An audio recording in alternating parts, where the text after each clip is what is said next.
बसून करायचं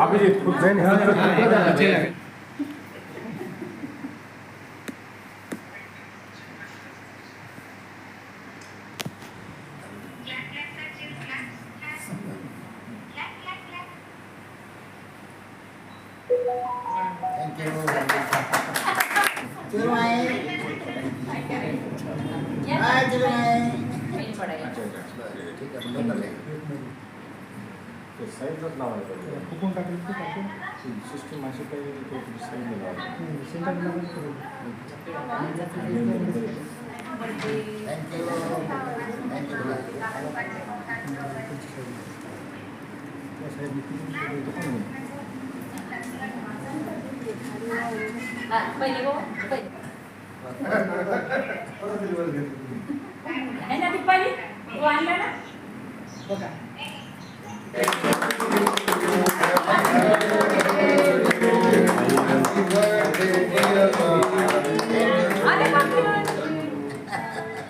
बघा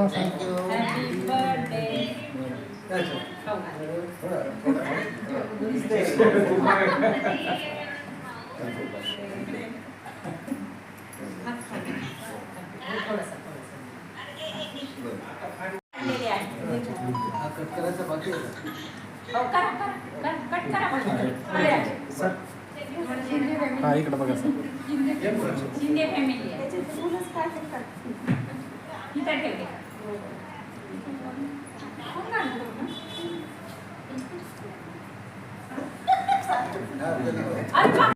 सरांचं असतं ना व्यवस्थित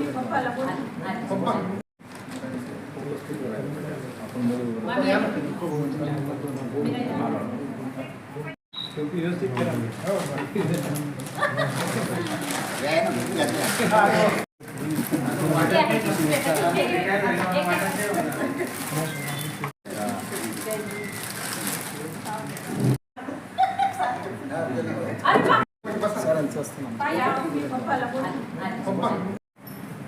सुरू करा म्हणा सुरू साहेबांचा वाढदिवस तर या संदर्भात काम सर्वप्रथम सर्वांना जय भीम आणि तुमचे मी खूप आभार मानते. साहेब रिटायर झाले तरी तुम्ही आमच्या घरी येता, तुम्ही आम्हाला विसरले नाहीत. पत्रकार बंधूंनो, आम्हाला खूप म्हणजे कौतुक वाटते तुमच्याबद्दल. नाहीतर एकदा माणूस रिटायर झाला ना त्याला थोडंसं हे करतात लोक, पण तुम्ही सगळे पत्रकार आम्हाला कधीच विसरले नाही. नेहमी कुठल्याही कार्यक्रमामध्ये तुम्ही येतात. खास वानखेडे भाऊ हा बोधडे भाऊ साहेबांच्या वाढदिवसानिमित्त हे शुभेच्छा देते की जे काय आमच्याकडून उरलेलं काम आहे, आता आपण सरकारचं तर करू नाही शकत, म्हणजे काय आमच्याकडून जेवढं होईल तेवढं आम्ही धम्य कार्य करू, सेवा करू भंतेजींची आणि शेवटच्या श्वासापर्यंत चांगले कामं करू. बस मॅडम, आदरणीय सरांसारखा कर्तृत्ववान बुद्धिमान माणूस आपल्याला लावला, एक सहधर्मचारिणी म्हणून आपल्याला सरांच्याबद्दल काय खूप अभिमान वाटते, खूप अभिमान वाटते. आम्ही साहेब लेक्चरर होते, आम्ही भरपूर कष्ट केलेले आहेत आणि सर्वात जास्त मला त्रास झाला, कारण आमची 4-4 महिने तेव्हा पगार होत नव्हती, सुट्ट्या घेऊन अभ्यास करावा लागायचा. तेव्हा काय असं पहिल्यासारखा काय काळ नव्हता, काही नव्हता. सगळ्याच गोष्टीत आम्हाला खूप स्ट्रगल झालेलं आहे, त्याच्यातूनही आम्ही उभारलो. पण आता चांगली कामं करावं वाटतात आणि कोणी जर थोडंसं धम्माच्या ह्याच्यात झालं तर त्याला आमचा नातेवाईक असो का मित्रमंडळी असो, आम्ही त्याला ओढण्याचा प्रयत्न करतो धम्माच्या मार्गाने आणि हे शेवटच्या श्वासापर्यंत करत राहील. बौद्ध धर्मामध्ये सरांचं नाव अग्रक्रमाने घेतलं जाते.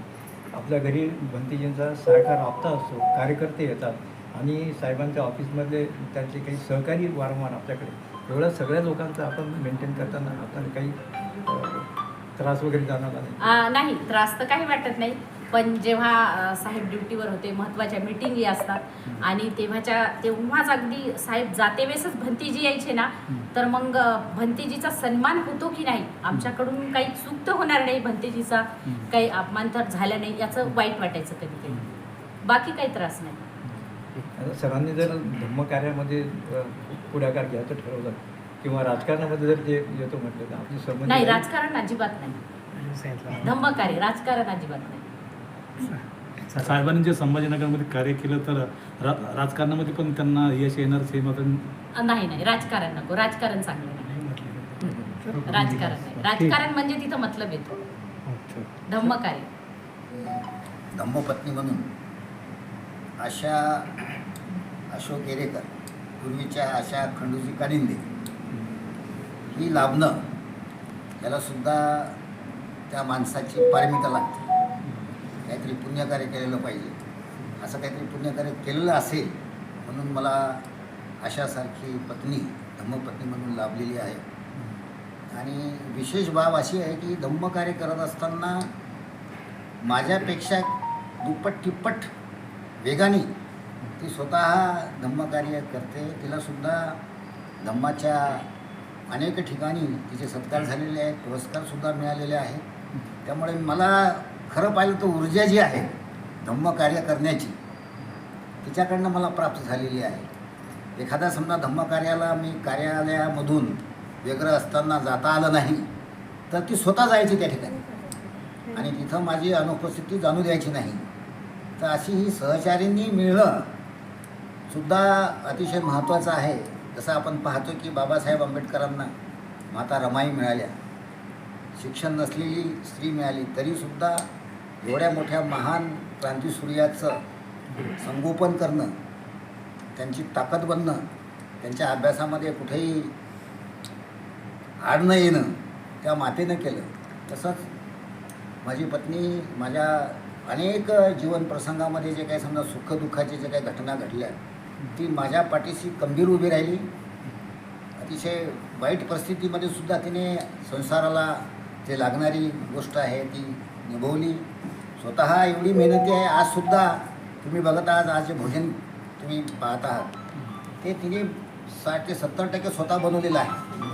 आणि ज्या वेळेस भिक्खू संघ आमच्या घरी येतो, 50 असो, 60 असो, 40 असो, किती असो, ती स्वतः सकाळी 3ला उठून सगळा स्वयंपाक करते. आज कार्यकारी अभियंता म्हणून मी जर झालो असलो तरी तुम्ही बघत आहात बाकीच्या अधिकाऱ्यांच्या, तरी हे जे संस्कार आहेत हे बाबासाहेबांनी रमा मातेंच्या त्यागाने आम्हाला मिळालेले आहेत. त्यामुळे इतर अधिकाऱ्यासारखं आम्हाला वागता येणार नाही. ही जी काही बाब आहे ही आमच्या इतर अधिकाऱ्यांच्या लक्षात यावी असं या माध्यमातून मला सांगावं असं वाटतं. आणि सातत्यानं जी पत्नी किंवा गृहिणी मेहनत करते, आता ती दुपारी 2ला जेवू शकते, त्याच्या आधी जेवू शकत नाही, एवढं ती काम करून घेते. काम झाल्यानंतर, घरातले काम झाल्यानंतर 2ला तिला कुठं जेवायला मिळतं. मला वाटायचं की बुवा ऑफिसमध्ये आपण फार काम करतो, परंतु रिटायर झाल्यानंतर मी पाहतो मागच्या वर्षापासून एवढे कामं असतात घरामध्ये की ते चालवणं फार मोठं काम आहे. आपण खरं कर्तव्य म्हणतो ना, ते फार अवघड आहे.